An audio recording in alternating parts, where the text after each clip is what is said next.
मैं हेमलता शर्मा अनमोल निधि पर आपका स्वागत करती हूँ। अनमोल निधि यानी ऐसा कोष जिसका कोई मोल नहीं। आइए आज हम सोमवती अमावस्या के बारे में चर्चा करेंगे। सोमवती अमावस्या आने वाले समय के लिए बहुत ही शुभ है। लगातार 3-4 वर्षों तक की अमावस्या के बराबर है एक सोमवती अमावस्या। इस दिन किसी भी घाट पर आप जाकर स्नान आदि करके पितरों को अंजलि दें और तर्पण करें। इस दिन भगवान शंकर का रुद्राभिषेक भी करना बहुत फलदायी होता है, क्योंकि सोमवार शिव जी का वार है। इस दिन हम शिव जी की पूजा करते हैं, इसलिए सोमवार को पड़ने वाली अमावस्या को सोमवती अमावस्या कहा जाता है। सोमवती अमावस्या की बड़ी महिमा है। इस दिन आप घी का दिया जलाएं या फिर तिल के तेल का भी जला सकते हैं। इस दिन आप ब्राह्मणों को भोजन कराइए, तिल का दान दीजिए, खीर पूड़ी खिलाइए। सोमवती अमावस्या का प्रभाव इतना ज़्यादा है कि पांडवों को कहा गया था कि इस दिन आप पंडितों को भोजन कराइए, पर पांडवों के शासनकाल में सोमवती अमावस्या के लिए वे तरस गए थे, अर्थात उनके शासनकाल में सोमवती अमावस्या नहीं आई। शास्त्रों में यह मान्यता है कि सोमवती अमावस्या का व्रत करने से पितरों को मुक्ति मिलती है। अमावस्या का वैसे भी बहुत महत्व है, चाहे वो किसी दिन हो, लेकिन सोमवती अमावस्या का बहुत बहुत ज़्यादा महत्व है। इस दिन गौ माता को चारा खिलाएं, गौ माता की परिक्रमा लगाएं और गौ माता को गुड़ भी खिलाएं। इस दिन पीपल के वृक्ष की भी पूजा की जाती है। पीपल के तने पर सूत लपेटकर 108 बार परिक्रमा करने का विधान है।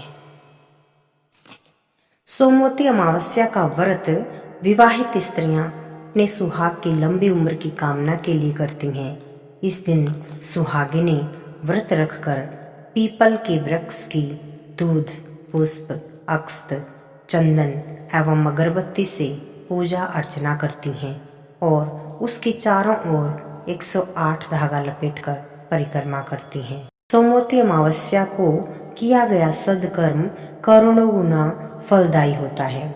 सोमवती अमावस्या के दिन गंगा जी की घाट पर डुबकी लगाने का विशेष विधान है। अन्यथा आपके जो नज़दीक लगे, जैसे यमुना जी का घाट या कोई अन्य नदी का घाट, तालाब, सरोवर आदि के किनारे पर भी आप ये सद्कार्य करके अपने पूर्वजों को तर्पण कर सकते हैं। हम बड़े ही भाग्यशाली हैं कि इस कलयुग में सोमवती अमावस्या पर ये सब सद्कार्य करके पुण्य फल की प्राप्ति कर सकते हैं। इस दिन तुलसी मैया की 108 परिक्रमा करके भी आप पुण्य की प्राप्ति कर सकते हैं।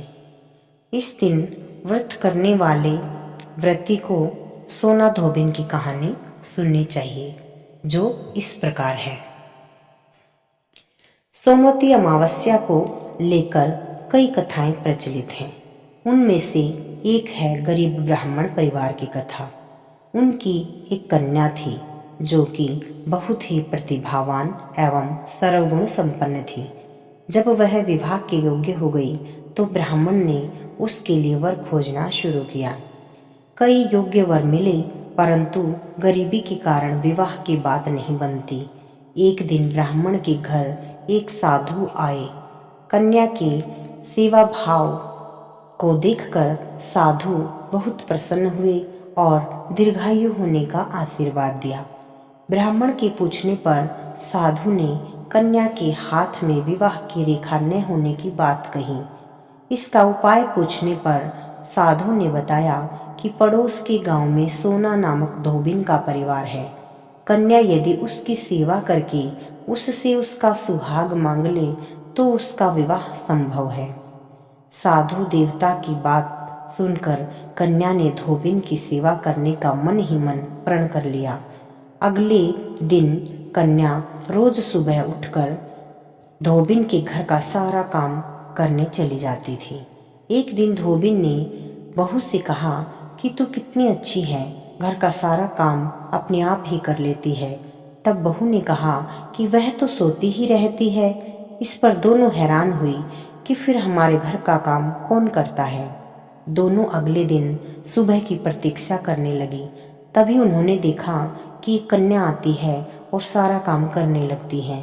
तो धोबिन ने उसे रोककर इसका कारण पूछा तो कन्या सोना धोबिन के पैरों पर गिर पड़ी और रो रो कर अपना दुख सुनाने लगी।